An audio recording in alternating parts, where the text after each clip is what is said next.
Сәлем баршаңызға. Бүгін сіздерге осындай ащыны жақсы көретін жандарға керемет соустардың бірі лазжан соусын дайындаймыз.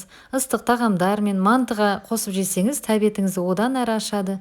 Ол үшін бізге ең алдымен қызыл ащы бұрыш және тәтті ащы бұрыш, яғни паприканың ұнтақталған түрі керек болады. Екеуін ыдысқа салып, араластырып, қайнаған ыстық су құямыз. Тағы да бір жақсылап араластырамыз. Осындай қою масса болады бізде. Енді осыған кунжут қосамыз. Чеснок, яғни сарымсақты майдалап турап, жаңа массаға саламыз, бірақ араластырмаймыз.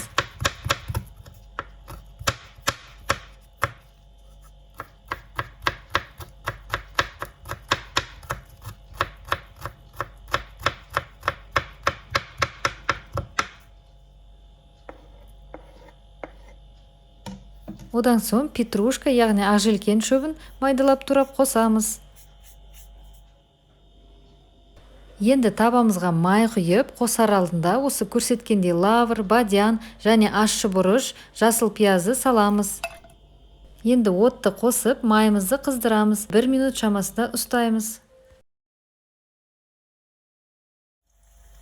Қызып тұрған майды лезде соусымызға сүзіп алып құямыз. Сонда барлығы күйіп керемет бір дәм береді. Иісі де тәбетті бір-ақ ашады. Ұсынар алдында міндетті түрде суытып алуымыз қажет. Сіздермен болған Гүлайым, қош сау болыңыз.